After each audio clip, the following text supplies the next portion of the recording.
mining, they become a positive. So be careful with your rocks.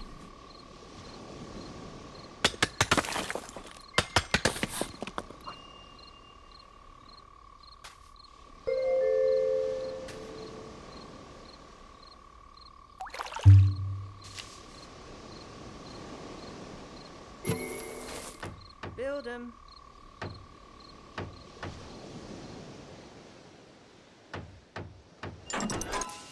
Complete 'em.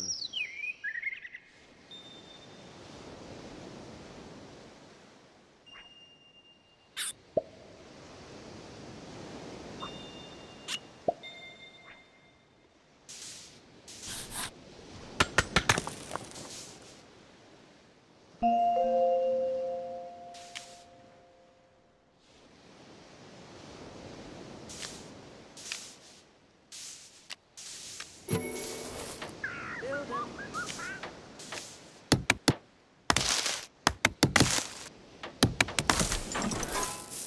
Complete 'em.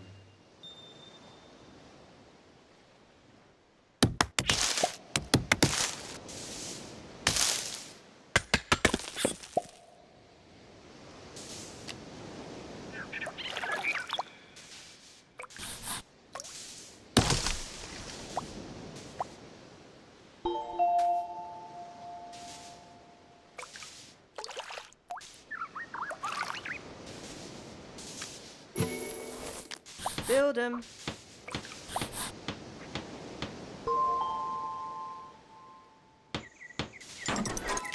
Complete 'em.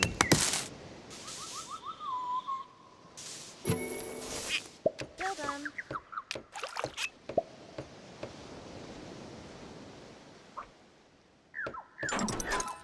Complete 'em.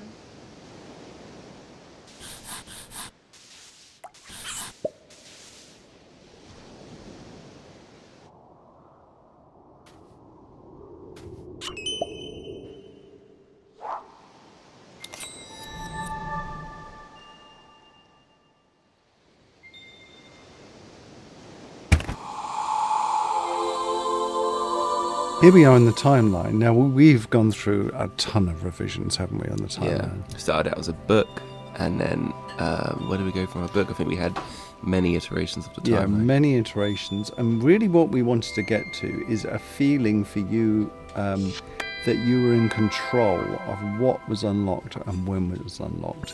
So there's two stages. Right, you've received your first proper abode. Now, abodes have followers in them. There are two types of followers that live in this type of abode. One are breeders.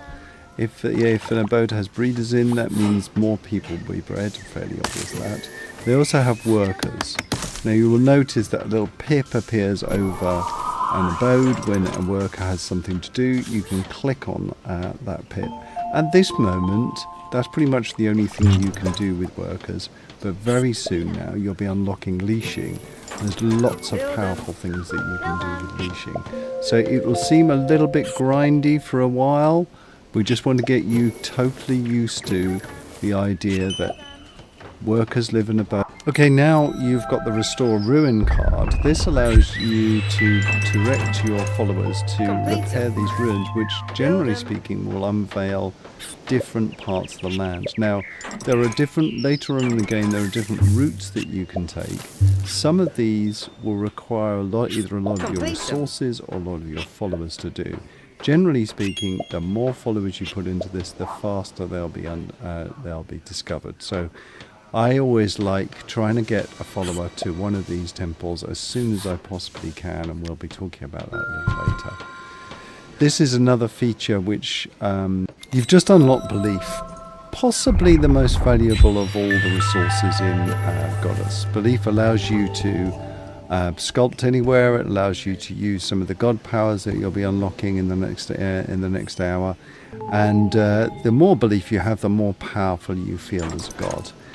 The main way is to leave your followers in an abode so they generate belief faster. Now, don't think that you're probably thinking at the moment, oh, well, I don't like leashing around and collecting my belief like that. We've got a solution for you later on. We allow you to group all your settlements together, so you only have to tap on a few things.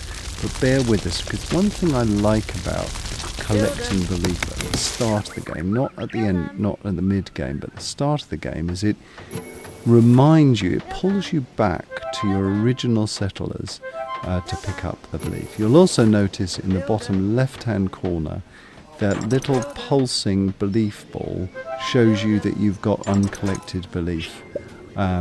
We didn't quite have time to allow you to click on that to zoom to the place where the belief is, but we will.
Build 'em.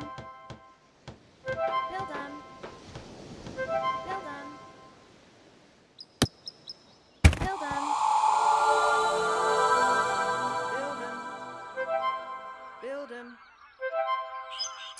Build 'em. Build 'em.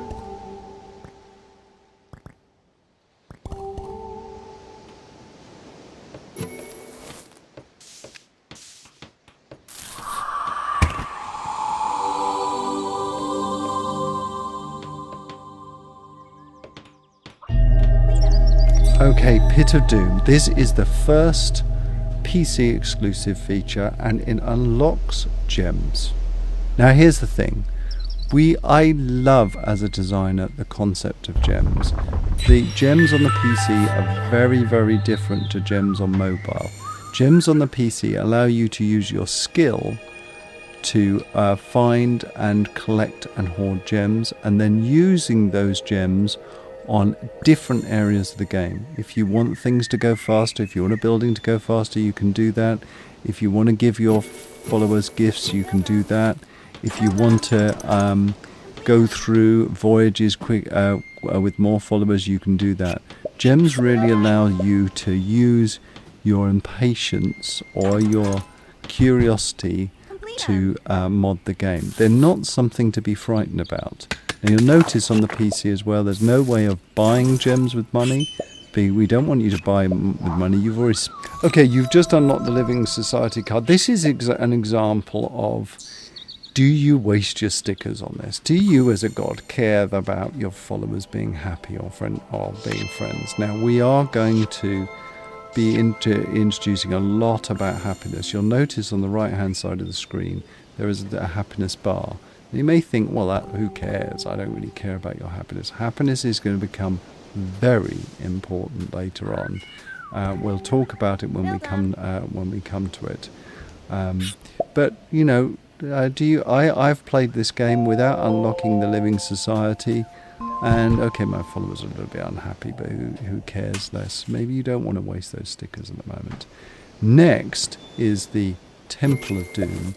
This is the first PC exclusive feature that we have, and we'll be talking about that. It's a really exciting feature. Build 'em. Build 'em. Build 'em. Build 'em.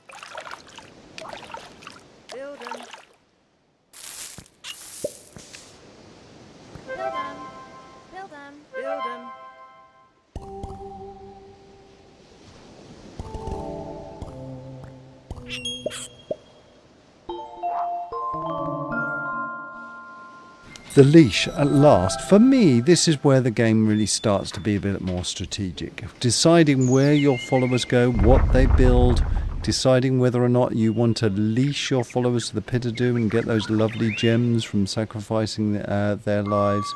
This is where it starts. Now, there's lots of different ways to use the leash. The first is to just tap and hold on a single follower and then direct them to where you want them to go.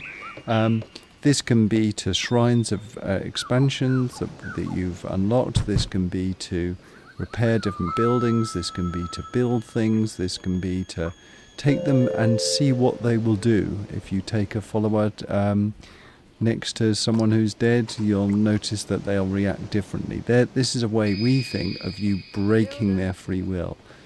It's fine to use the leash as much as you want.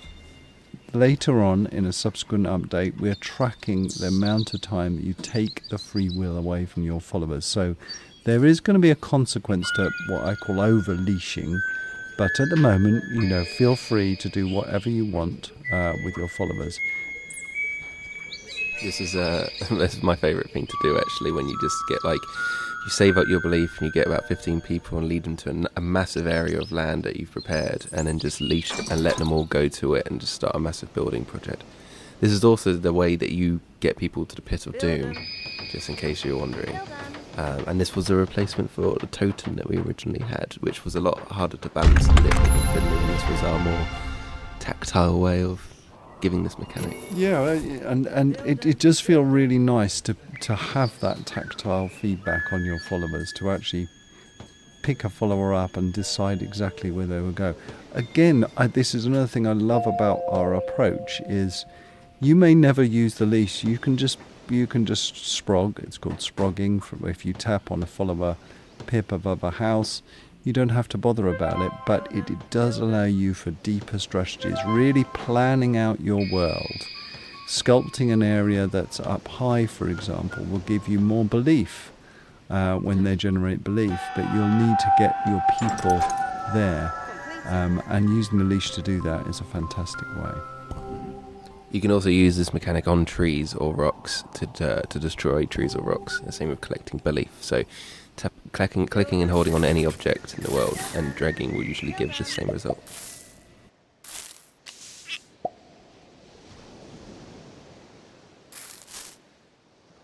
Build 'em.